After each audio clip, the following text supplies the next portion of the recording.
Morning, everybody. So I did send this out by email by request. So I want to go over your assignment. Okay, you do have a couple weeks to do it. It's not huge in scope, so it shouldn't take you. It's not going to take you 2 weeks. Probably take you really one day, one night to sit around and do this. Okay. I have a good deal of confidence in you. More than you have in yourselves, perhaps. So it's 25% of your grade. So I want you to hand it in on the Thursday before our last class before the break. Okay, so you have 2 weeks. So my suggestion is get started on it soon so you can come and get help on it if you need help. Right? Don't leave it till the end when it's too late to ask questions or get help. So 2 things you have to submit. Include a flowchart document. Please make sure that's in a PNG or a PDF format. If you give it to me in some other format, I'm not going to be able to open it. So easiest way is probably use draw.io, which we've used before, and just export your document to a PDF or PNG. So include that. And you also need to post all of your code to GitHub. So you're going to make an assignment to repository on GitHub. You'll make it private. And you'll send an invite to me. Here's my GitHub username. So that way, the only 2 people that can see it are you and me. And then all you need to do, just like you did with your last lab, just give me a link on Blackboard. So don't zip and upload your code to Blackboard. Post it to GitHub instead. I want to see your code there.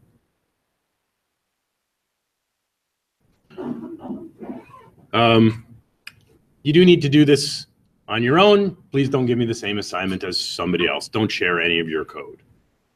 And if you did it and a friend and yours is all done and a friend says, hey, can you help me? Yes, you can help them, but don't give them your code. One of the people I share an office with yesterday had 2 students in there. And of course, they were having a conversation and my colleague was saying, why did you share your code? And the one student said, I was just trying to help. I didn't think that my friend was actually going to submit my project as his own, except he did. And now both of them are getting 0s and they're getting academic misconducts. Okay? So please don't do this. Don't share any of your code. So you need to make a new application with 1 form on the application. So basically the things that we want to, I'm kind of evaluating here are some basic calculations using arrays and input validation. So here's how it works, and I've put screenshots in here. Actually, I'll show it to you first. That might be easier. So this is what it's going to look like. You're going to build this form. There will be 3 combo boxes and 3 quantity text boxes. So a user is going to pick their meal for each one. Each meal has a different price. They'll enter how many they want. And then when they click order, it will simply total them up, calculate the tax, and calculate the total. If the user leaves anything blank or puts in any values that aren't numeric, we're going to validate both the meal selection and the quantity like we did last week and tell them what they've done wrong. So that's kind of the end product. That's what your application will kind of look like.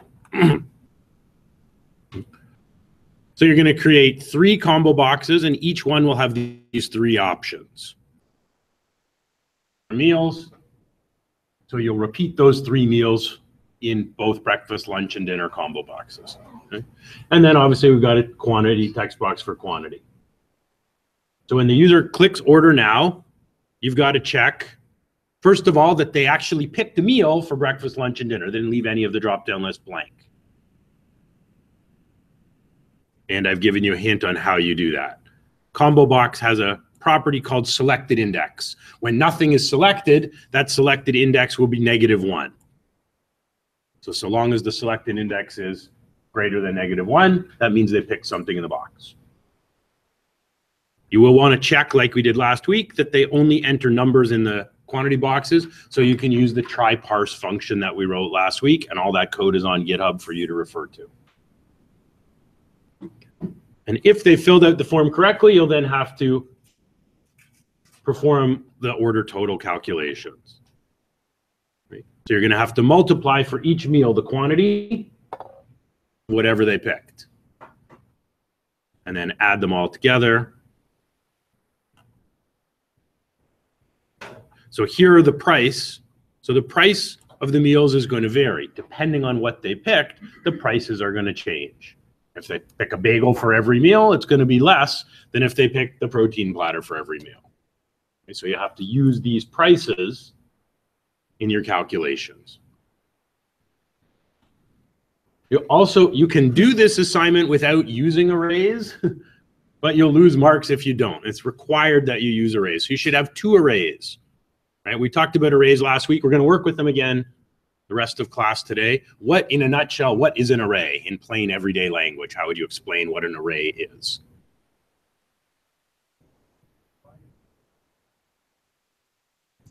Joel?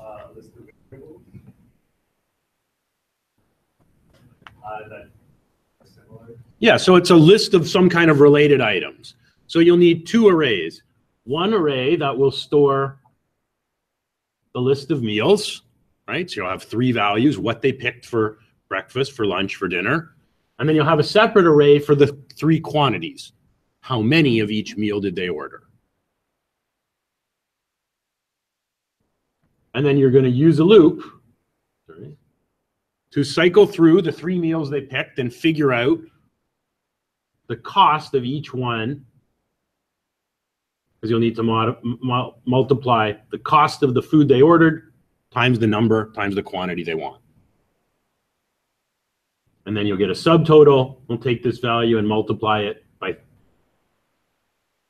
which will give you the tax. And then we're going to add those 2 numbers together and display the total amount this user would owe.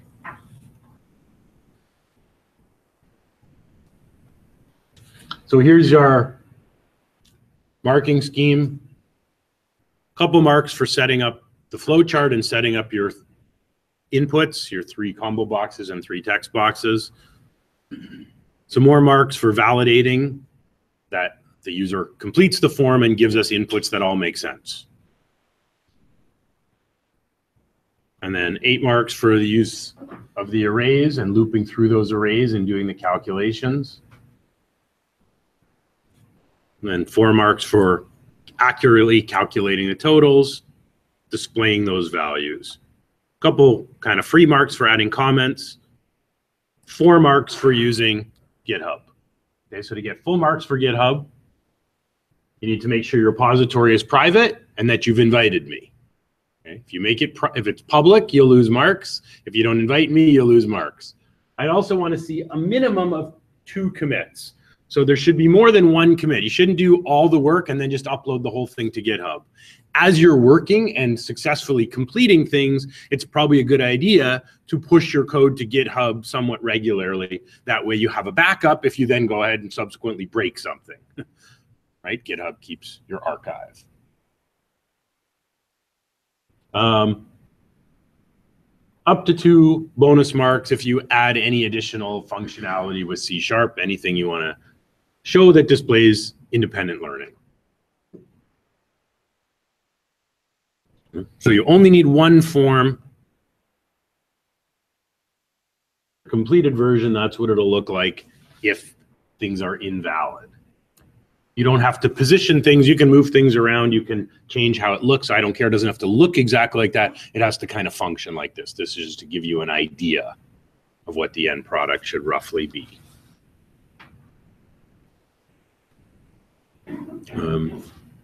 Anybody have any questions about the requirements?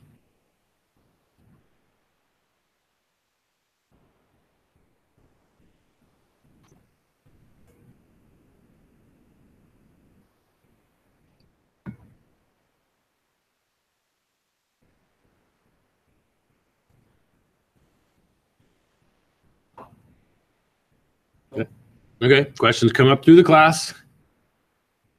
Feel free to ask or send me an email. I have office hours next week. So if you have a chance, you maybe want to get started this weekend so you can get help with it. Some of you should be able to finish this even before next week's class. I don't know if you have lots of other stuff coming due. So this might be one that you want to get off of your plate. If you have a lot of other work in the week prior to Christmas, you might be able to get this one off your plate. Okay.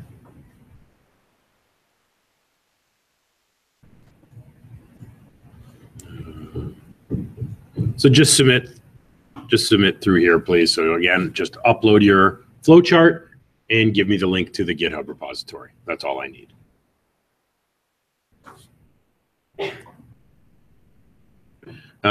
If you've done lab 4, it's probably been marked. I'll just double check. I don't know if I have any more. Okay, so one more.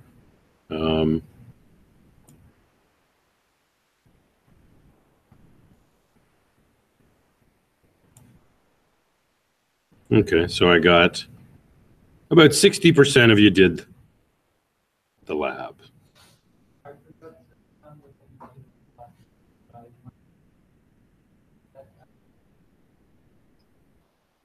I need the link because I typically just go in my email and accept all the invitations. Then I delete those emails because all my students submit on GitHub. So when I have an assignment, I get like 100 emails across my sections. So please email me the link if you didn't include it.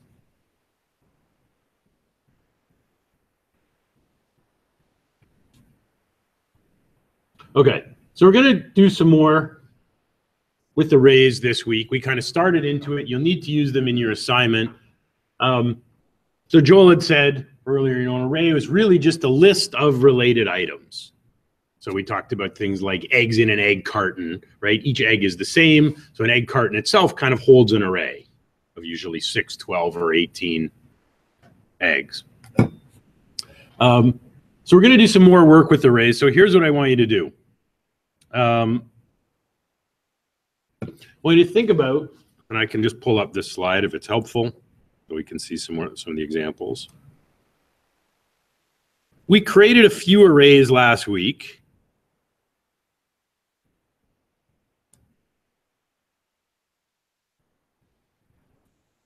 We talked about a list of items here, list of batteries, list of staples. So a list of all the same thing. Right? So we did a few examples. We did an array of, I think we had an array of grades. We had an array of fruit. Of course, tomatoes are our favorite fruit, so tomatoes were first. So here's what I want you to do. In a browser, let's go back to the same site we played around with last week, which was C#. So open a little window here.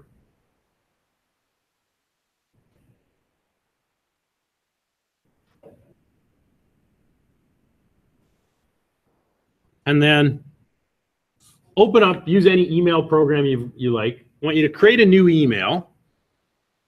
And I'll tell you who to send it to in a minute. But create a new email message. Doesn't matter if you use your college email or a personal email. Use one of those email things that like last like for an hour. Yeah, you could. Doesn't matter. So here's what I want you to do in your email. I want you to make your own array of something, right? Your own list, like we did last week with students or grades. I want you to make an array of your own. It might hold numeric values. It might hold text values or string values. And then I want you to put, like we did last week with our fruit array, I want you to put 3 or 4 items in the array. So I'll just give you an example. So you can't use my example. Okay, so maybe I'll create an array of string array.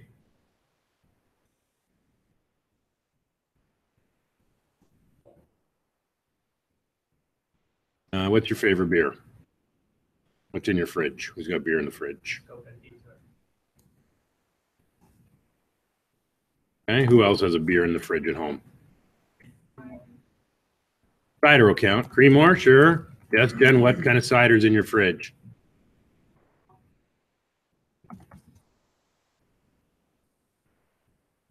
Okay. But don't copy my array. This is a sample. I want you to make an array of your own. Some list of 3 or 4 items. Just type it up in an email. So it could be a string, or it could be an integer array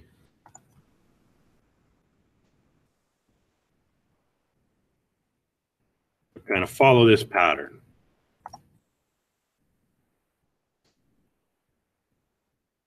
Put in some kind of meaningful values.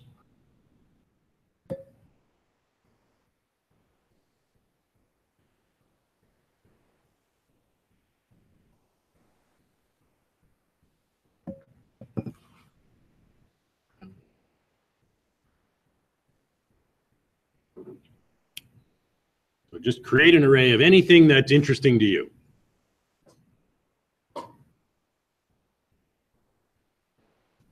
So if you use strings, you need to put double quotes around each value. We don't need to do that with numbers. Why would we need why would we need quotes around the values? Why would we need quotes around them?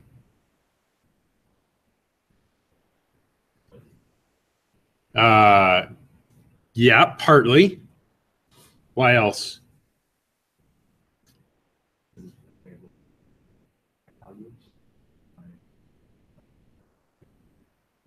It's a good guess. Not exactly.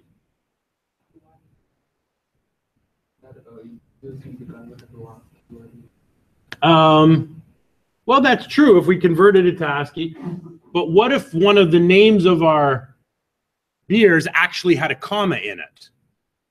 Right? If we don't have quotes around it, then those two parts of the word are going to look like two separate words. I mean, I know the beer is not actually called that. But without quotes, then Muskoka and Detour would be considered separate items. So by putting quotes around it, we know even if there's a comma in that text, it's still one item, and it's one element in the array. It's not they're not separate.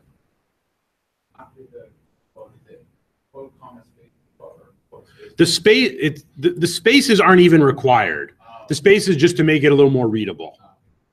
If you leave the spaces out, still works fine. Yeah, it's really that the commas is what separates each element. Okay, so populate your array. I'll give you another minute to do it.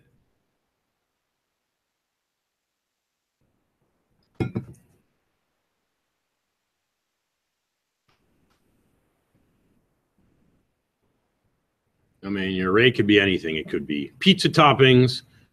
It could be your 3 high scores in your favorite video game. It could be anything. Numbers on your lock combination.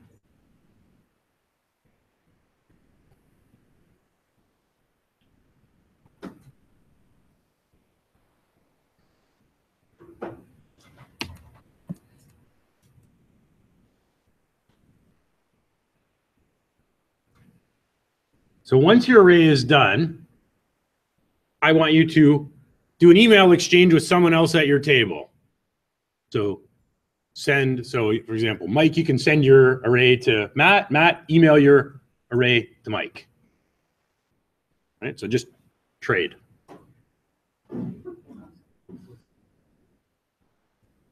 Curtis, you can always trade with someone over here.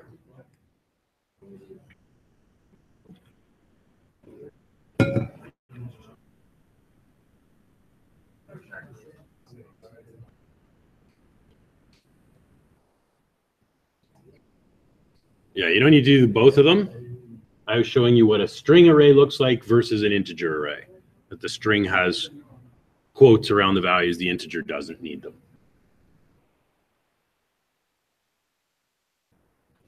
So email your array to somebody else. If you have to do a 3-way trade, because I know there's 5 of you at that table, that's fine. You can do a 3-way trade or a 5-way trade. Just everybody make sure they get a different person's array.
So once you get an email from your classmate where you have their array,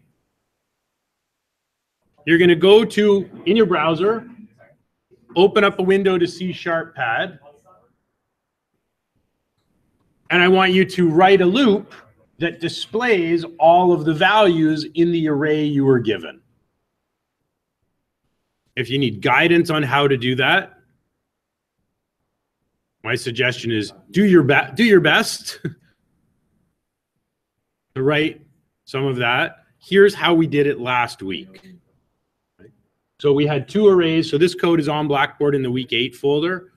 We had an array of grades, and then we used a loop to display all the grades in the array. We did pretty much the exact same thing with our array of fruit. So see if you can write the code in C#pad. You can use what's here as a guide. Don't just copy and paste it. You're not going to learn anything that way.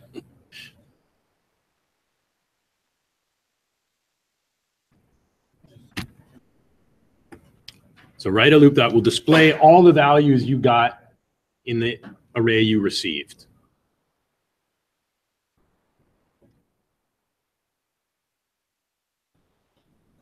So you'll need to copy and paste in the array that you got in your email. So if you got sent this, that'll need to be the first line you put into C#pad. You've got to create the array here.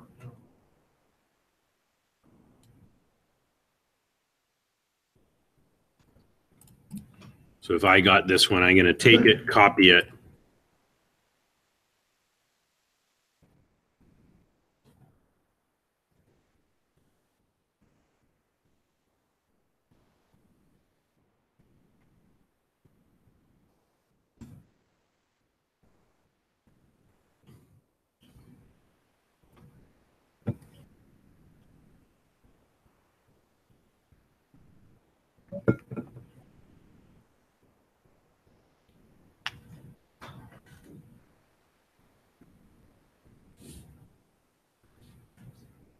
So copy and paste the array you got into C#pad, and then you're going to write a for loop to display all the values.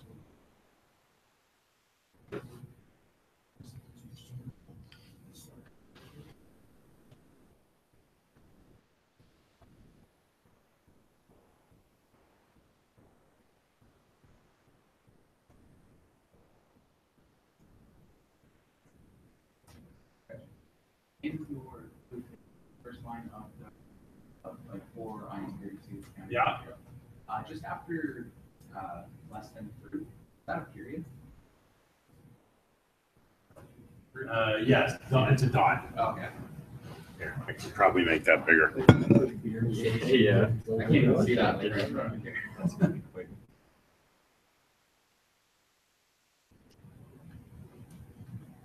There. So this is the model of what we're doing. Right. So we're starting at 0. We're looping so long as we're not at the end, as long as we're less than the size of the array, keep going. Right.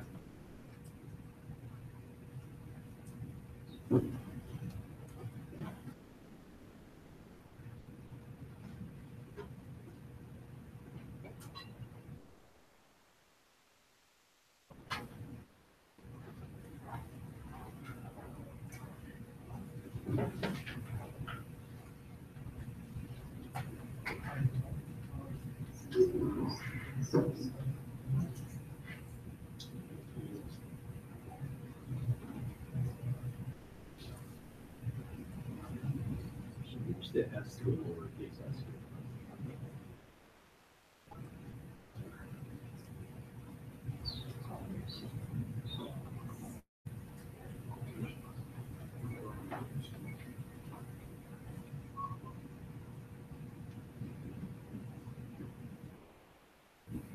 Problem is, you've got round brackets in your array.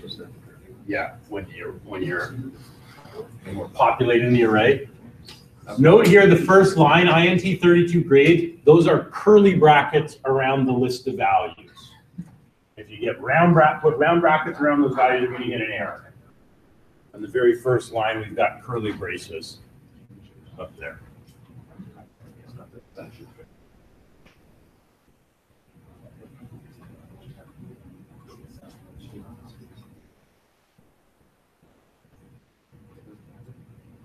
I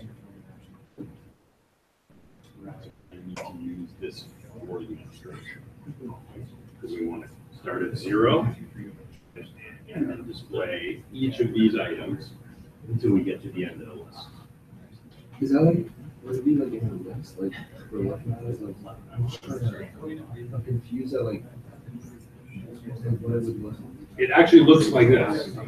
So when we run this code, Oh, just. this is the output. This right line means display that value on a new line. So one at a time, it will print out all the values in the array. So that's what we're basically repeating what we did last week together. Try it on your own when you're using this as a guide.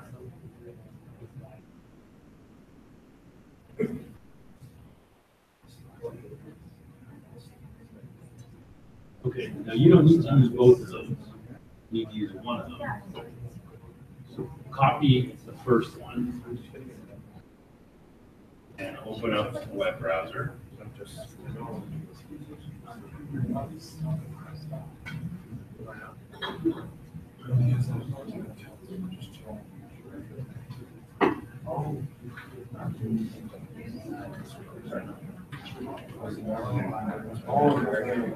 Yeah, so you're going to go to the website. Yeah.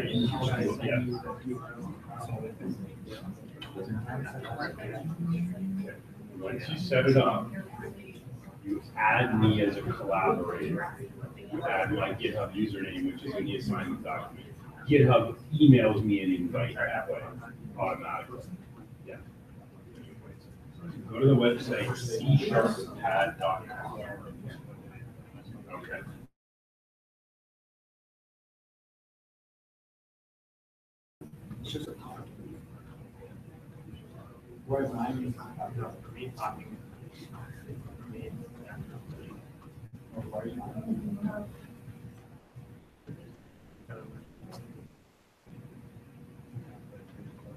Once this loads, yeah, I'm not sure why.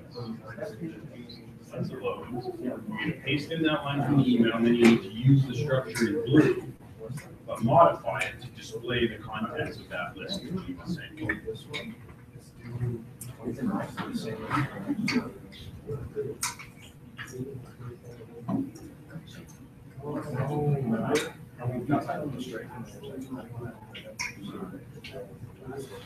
Okay, yeah, so your code looks good, but we want to try it on that C#pad website where we can actually execute.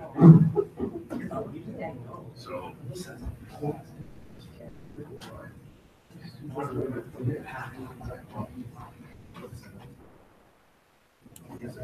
I want you to go here to C#pad in here, and then when you click go, it will actually execute. So you can try it.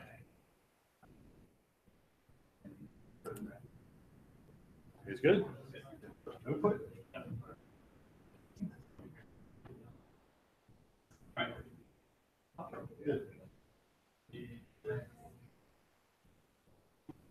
All right. You're learning Turkish at the same time. Yeah, apparently. Fantastic. Okay. Yeah, I haven't had a bit of It's not even like a list, it just says rack. Okay. That's what we want, right? It's displaying the values. Did you guys ever use Duolingo? No, I use like once. Pretty cool. It's like a fun way of learning language. Yeah. No, I'm mocking yourself. I listen at home, but choose like learning it. Yeah. No, Duolingo makes it into like a game. It'll be like, Okay, the issue. You're not far off. Here's the issue.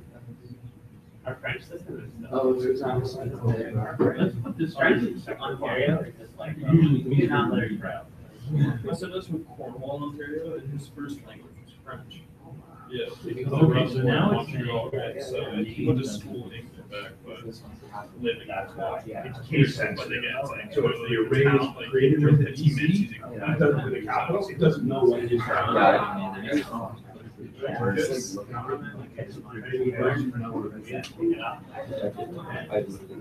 Why do you think that is?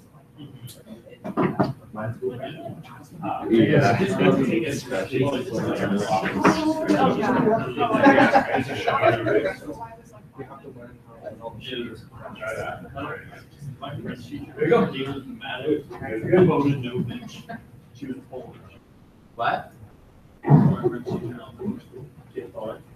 All right, so I'll just take, I've already copied and pasted my beer array in. So what would I need if I wanted to loop through my list of weekend fun? How would I do it? Well, I could. Do it. Yep.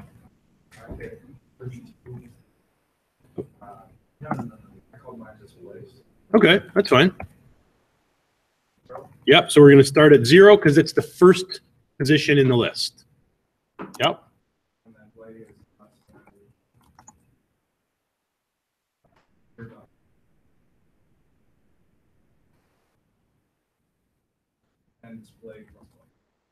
All right, so add 1 each time to my display variable.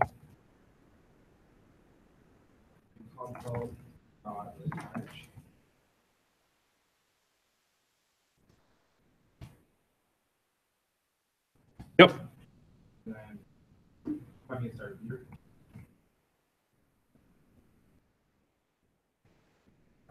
Square bracket.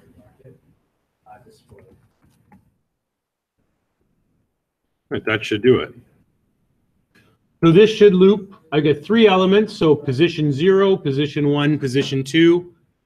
So my first time around, I'm going to display beer at position 0. Should give me Muskoka. My counter will go from 0 to 1. Then it will display beer 1. And then it will go to 1 to 2, and it will display beer 2. And then I should stop. So that's the result that we've got.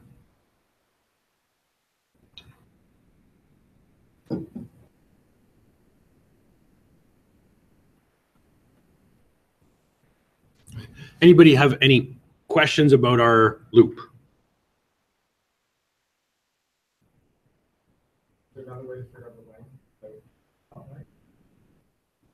That's the most efficient way. That's the easiest way. The only other way, so generally we want to use that. That's our quickest way. So the nice thing about using this, again, I could add something else. Somebody else have another beer in their fridge at home? All right, well, we can do 2 of them, right? I've got to grab that again. Won't let me modify it.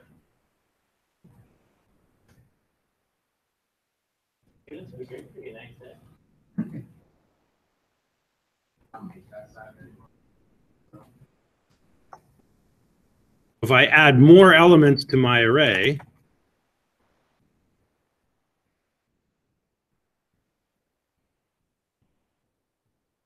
right, we don't have to change anything in our loop. However, whatever size that array is, the loop is going to show us everything that's in the list. Because we're always looping to the length, which is probably going to change. Right? As people add information to our list, they add, subtract, or change things in the list. Our loop code, we don't have to rewrite this every time. Our loop is dynamic now. It will go around a variable number of times, which means it's scalable. As our application grows and handles more information, our code can stay the same. You want me to stop at like outsider? Can you like specify the length that you stop at? Sure. So how would we do that? I'll let you answer your own question. If we only wanted the first 4 elements, Kurt, you can answer the question if you want. You change right where that 0 is, like you change it to like wherever you want it to stop to. So like outsider would be so 0, 1, 2, 3, 4. So after you write 4. Yeah. Right? Because that would give me beer 0, beer 1, beer 2, beer 3. So long as we're less than 4, display the beer. But as soon as we hit 4, we want to stop, which should prevent us from seeing Heineken. And sometimes we do want, like, right, we just want to show, let's say, the 5 most recent stories for example. We don't always want to show everything. Sometimes we want to limit what we show. So there we go. We get the first 4 if we hard code that value in. Yes. Right? So remember, that's one of the tricky things when we're learning arrays. The first element is not considered element 1. They are always 0 based, which is one of the confusing things when we first learn this. So this is considered beer 0, not beer 1. So 0, 1, 2. So we always start counting at 0. That's why in our loop, we have to start at 0. If we start our loop at 1, Cremor will be the first thing we see, but we will have skipped over that first element like it doesn't exist. When we're looping, we typically want to start at 0, right at the beginning.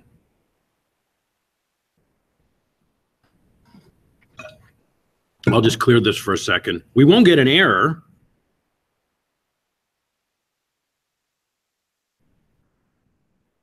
Let's close this. Make a new. The issue here is if I start at 1,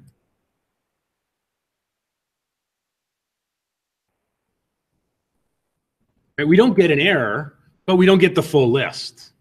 By starting at 1, it starts here. It skips over position 0 if I set my starting value as 1. So this is potentially a real problem because people aren't seeing all the information they should be seeing. Right? And they may make decisions based on the information we're giving them. And our information's not complete here. So we do always want to start at 0.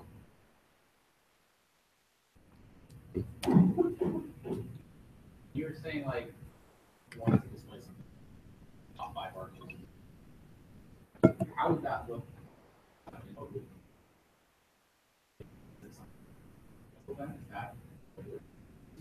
Yeah, so we would do it like this. Actually, good question.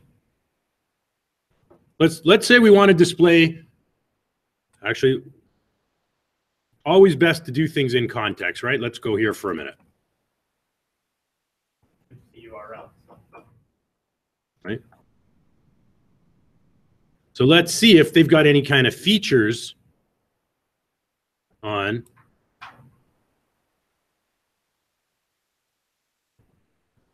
Right? So we've got some things here. It's not a complete list. Let's say we wanted to have like a featured beers of the week on the homepage, right? So they want 3 beers only to display. There's like 300 in the store. They don't want them all. And they want to make them links. Right? It would actually look something like this.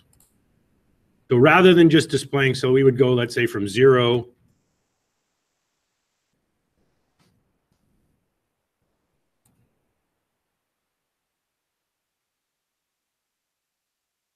start at 0, and we loop so long as we were under 3, right? That would give us beer 0, 1, and 2, first 3 beers. Rather than just displaying the name, we might display it like this.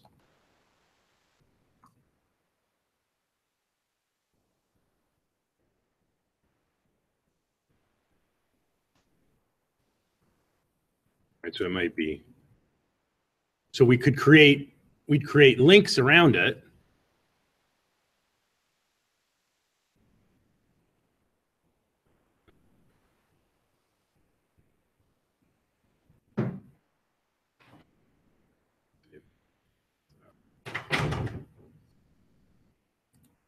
Well, it doesn't work very well in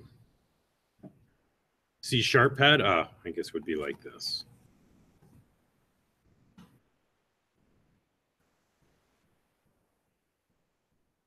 Something like this. We would wrap the name in a link. Yeah, it would be some kind of, we'll just maybe do it this way. Right? We'd put in an actual URL like /Heineken /outsider / and that would actually go to a page. Right? Now, C# pad doesn't recognize HTML, but if we were running this code in a browser, these would then be links. So now we can have our top 3 featured beers of the week. Or maybe we're selecting our 3 best sellers or 3 that are on sale or whatever. So this is kind of the idea of how something like that would actually get put together. Yep.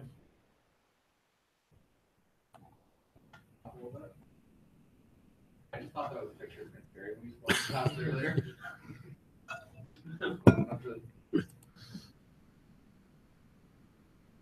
Okay. So what we want to do now is, well, shrink this back. So we're going to do one other practice with our arrays. I gave you last week, we made some changes to assignment 1 when we were working on input validation. So some of you, I said you could either work with your own copy of assignment 1 or you could take mine that was on Blackboard. And we started adding input validation. So this was the one I gave you at the start of class last week if you needed it. I finished it, so I've checked that all the inputs now are correct. All the grades have to be entered between 0 and 100. So again, you can either work with your own copy of assignment 1 that we were working with last week. If you don't have it or it's incomplete or full of errors, you can go ahead and grab this one. This assignment 1 solution with full input validation. You can download this one. So now the validation part of this is working, but we want to change the code to create an array of grades, right? Because we have 7 grades in there. The 6 grades the user enters and then their overall grade. So I'm going to download this one. I said, you're free to work with your own. You don't have to use mine. So I'm just going to right click and save this one.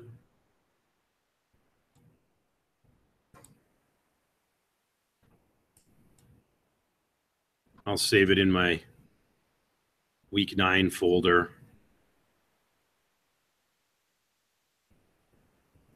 And then I'm going to go and unzip this file and open it up in Visual Studio.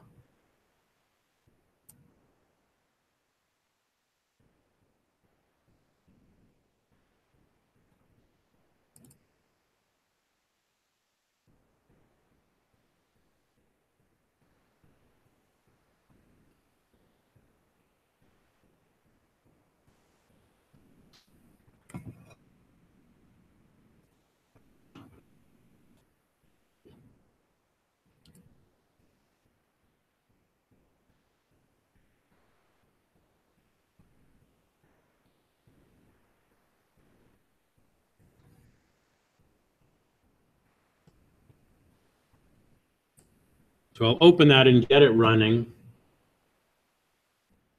We'll have a quick look at the changes we made to it last week. I finished them after class. I think we validated the first couple of inputs in class, and then I had to apply those same rules to the other 4 inputs, which I did after class.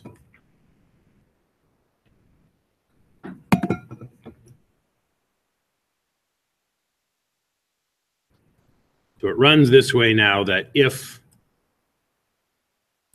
I try to calculate, I'm validating all of my inputs here.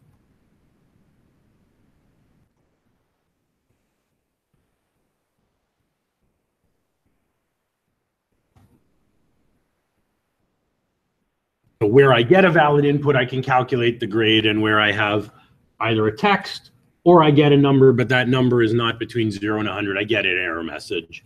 And it doesn't try to calculate anything down here at the bottom. So we added the code to check these 2 in class. I repeated it for the other grades.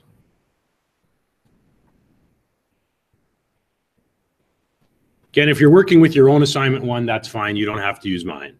Mine's here as an option for you. So if we look at what we did in our Form 1, we look in the code window.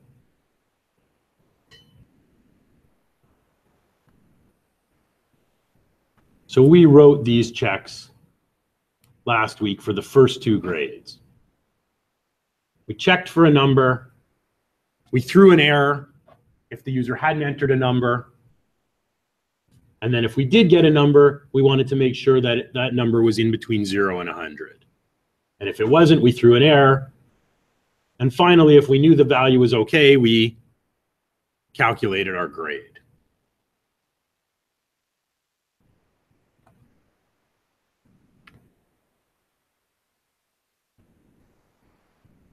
So our code was getting more efficient. But what we want to do now is we should be able to use an array for this. We have all these individual variables for each course.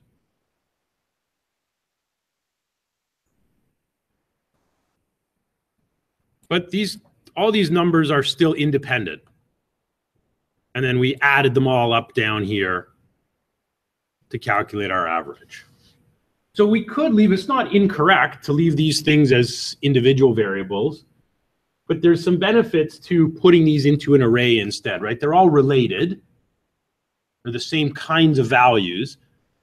Why might it make sense to create an array of grades instead of having 6 individual grade values?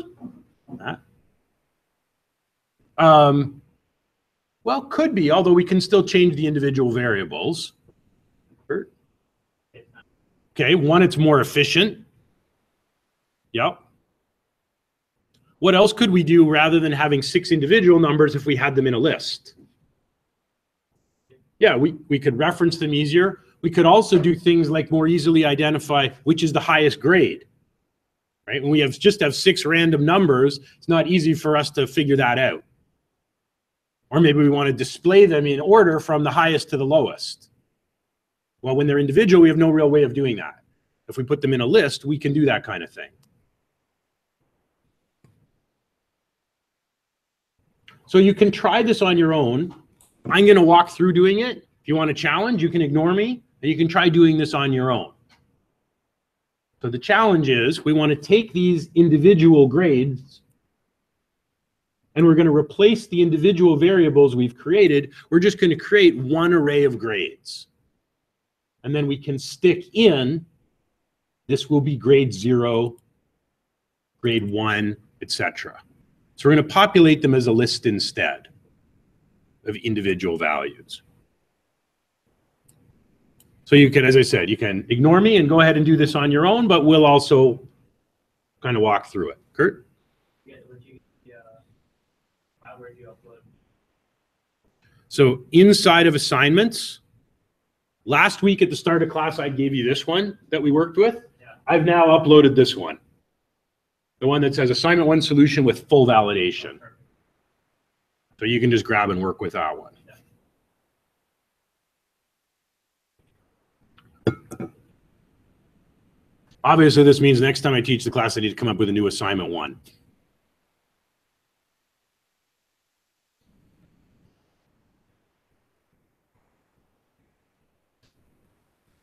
So Kurt, just grab that zip, extract it, and you can open it up.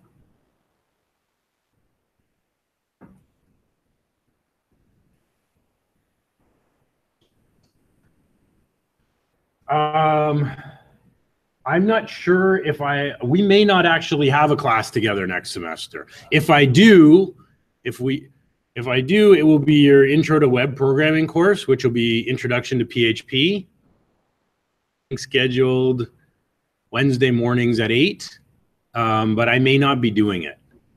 Mornings at 8. Yeah. No, we're not going to do it. No, it's not it isn't my favorite time, but I've been asked to be involved in 2 different projects through the research center, a mobile app and then another web application. So I may be involved in those, and if I am, then I think somebody else will be teaching the PHP course. But if they teach it, it will largely be the same course that I would have delivered because I've taught that course many times. So if I don't teach it, I'm just giving the instructor, here's my whole course. So it'll be the same content, whether it's me or somebody else. Yeah, in fall, we're going to do web development with C#. So we're going to do ASP.NET in September. That will definitely be my class. I'm the only one who's ever taught that class. And then next January, we'll have 2 classes together. We'll do an advanced JavaScript class, server-side JavaScript, and we'll have Project Studio, which is where you guys work in teams and I get a client in, and you guys will actually build a real application for a client through the whole semester. So you're basically pulling together all the stuff you've learned in all 4 semesters. You plan, design, build, and deliver a project to an actual client.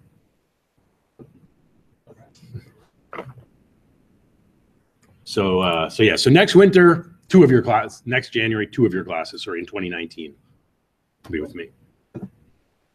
Okay, so we want to modify this to use an array. So we want to create an array called grades.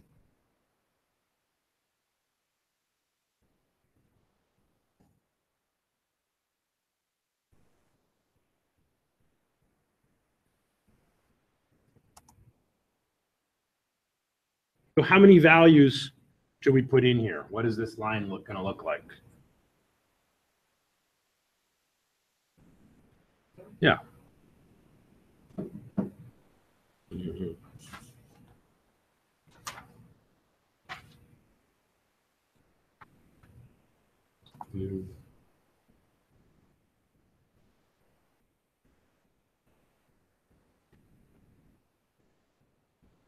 Whoops.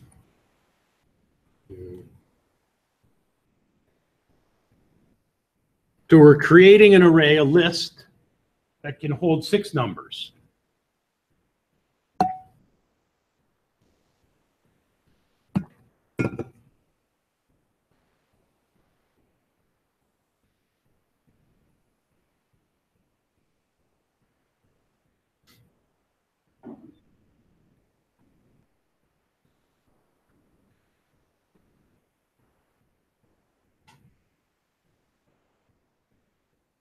Now we can still keep these variables because we're using these when we're checking if we got numbers. But if we get a successful number for our first course,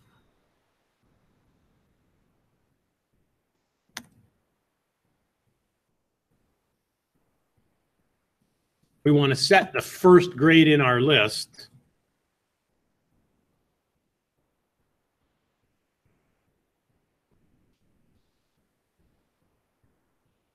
we don't really need to worry about populating our array unless we get a valid value.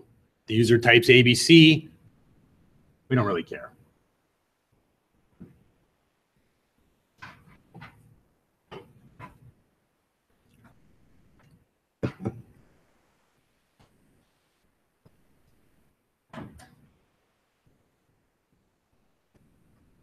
So now for our second course, I guess this can say second.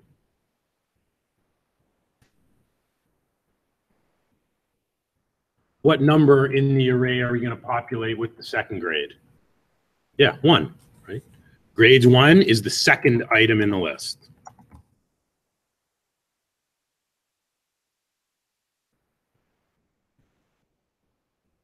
And then we should be able to do the same thing with the next 4 grades.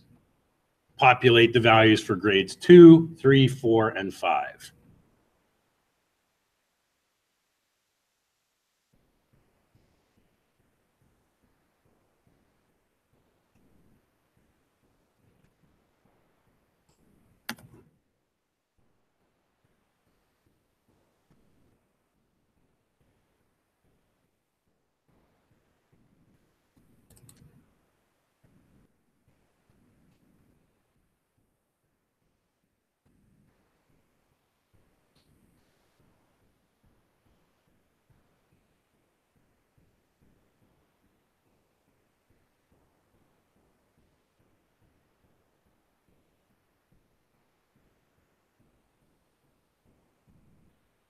We'll make some other changes. We'll have to come back up to make a few other changes as we go.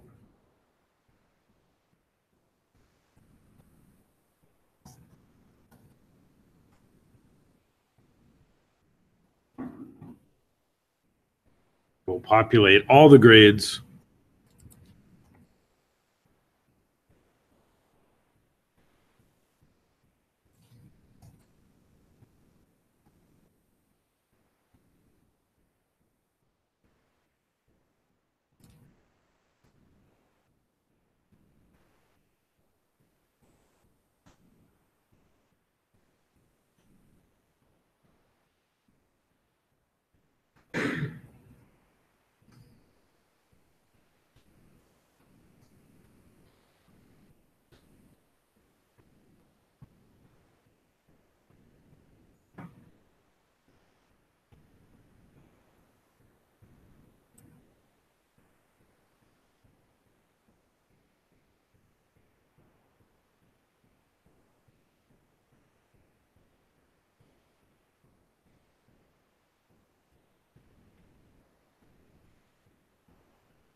So we've got our array being populated now. We won't notice any changes to the program, Stuart. Why does the array have to have 6 integers if there's only, like, it starts at 0? It's a very good question.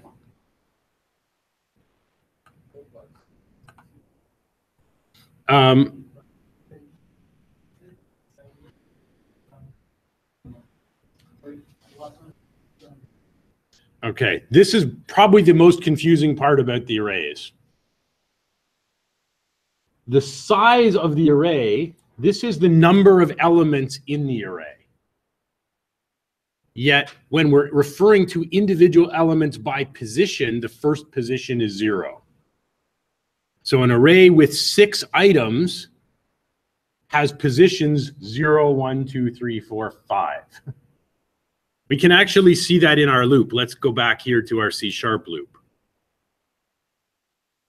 So our array, right? Actually, let's go back to this one. It's a little easier to see.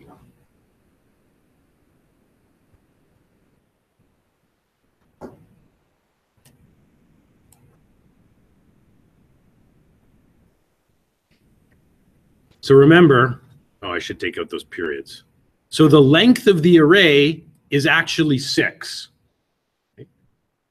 So we're looping when we hit grades 0, that gives us that first value and displays it here. Grades 1, grades 2, grades 3, grades 5. So we're looping so long as we're less than 6.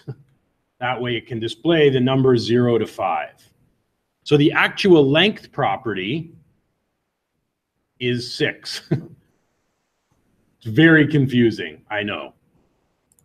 Let me make another one just to show you another example. So if I do this,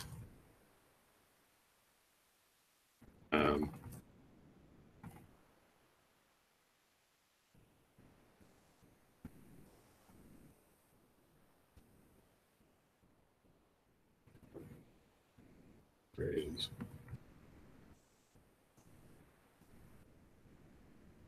I'll just populate this with 3 values.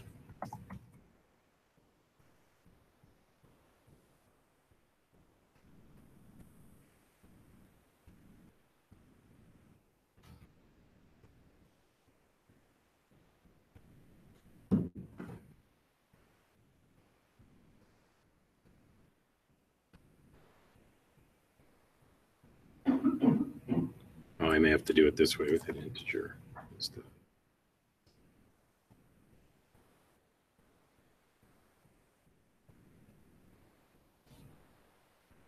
Oh, whoops. Got to make it an array. So the length is 3. There are 3 elements in the array, but when we're counting or referring to them, we start at 0. If I try now to do, just copy this again.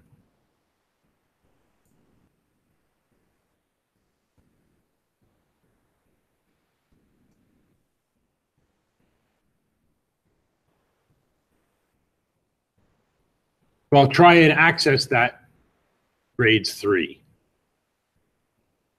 It tells me my length is 3, but this line throws an error. There is no, in effect, 4th element in the array.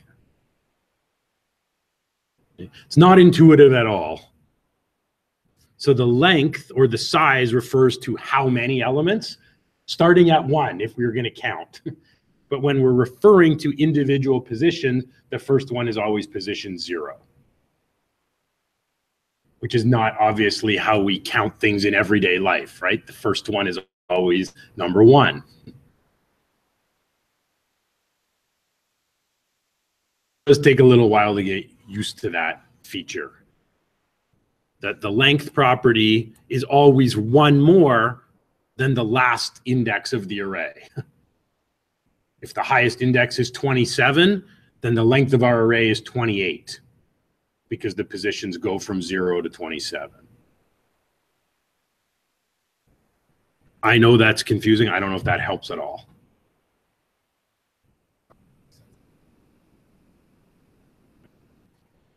So now we have a couple ways we could rewrite. I'm going to comment this one out. I'm going to copy my line where we're adding all these numbers together.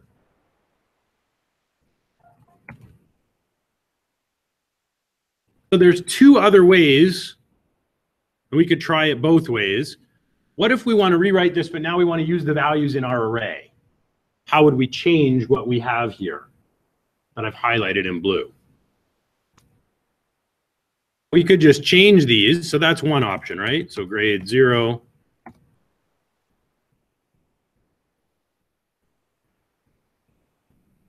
One, two.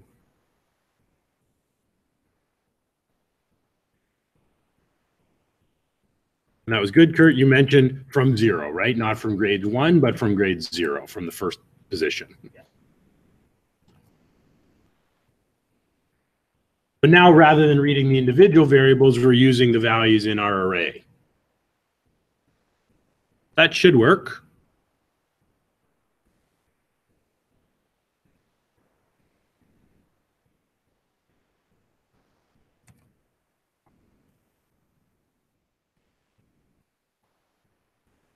And if I put in values that it will be easy to see what the average is, obviously the average is going to be 85 here. If I have 3 grades at 80 and 3 grades at 90, my average should come out to 85. So our calculation still works using the values from the array rather than the individual variables.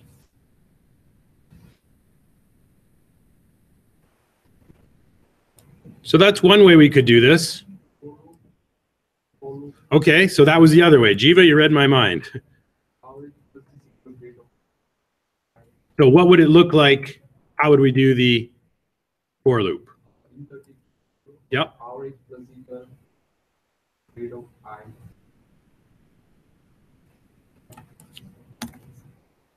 Okay, so you want to use a for loop? Okay, so we'll just use I. That's commonly used. Okay. Yep.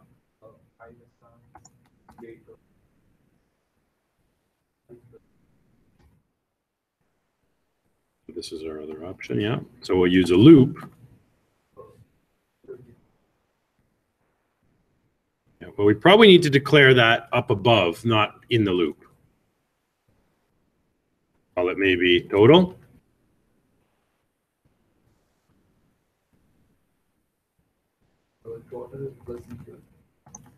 Yep.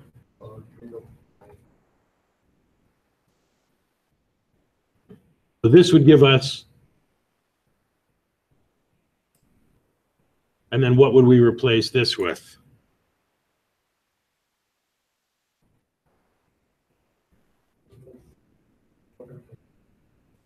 Well, just the total, right? So we could add all the grades using a loop and then divide by 6 to get the average. So these are all equivalent. We could do any of these. We should get the same result. Use a loop to add the grade values.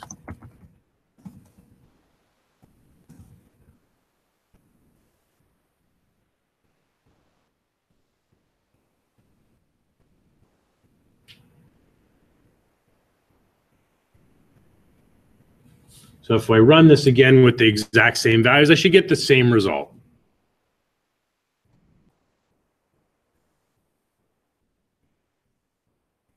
And my average is still 85 if I have 3 grades at 80 and 3 grades at 90. Matt.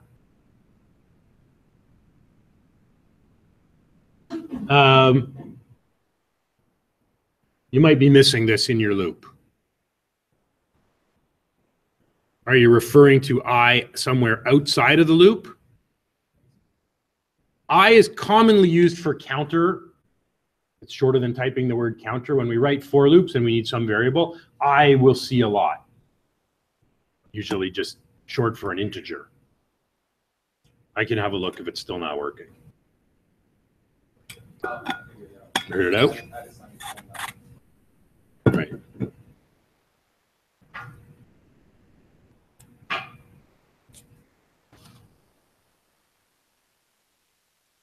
So in assignment 2, you'll need 2 similar loops. One to figure out which food item they're buying, because the item, you'll have an array of 3 items that'll have a breakfast meal, a lunch meal, and a dinner meal. You'll have a separate array of 3 quantities: breakfast quantity, lunch quantity, dinner quantity. Values you need in order to calculate the totals. So you can do it this way without an array, but I'd like you to do it like this, and I will repost this code to Blackboard again so that you have it as a sample. So I'd like you to use the array in your assignment. And that's kind of part of their requirements. So it's 10 after. This is probably a good place for us to take a little break. So I will post this code. I'll put it back on Blackboard rather than on GitHub where it's public. So I'll put this up on Blackboard, and then we'll do a little more with arrays after we take a break. We'll come back at 12:30. Kyle.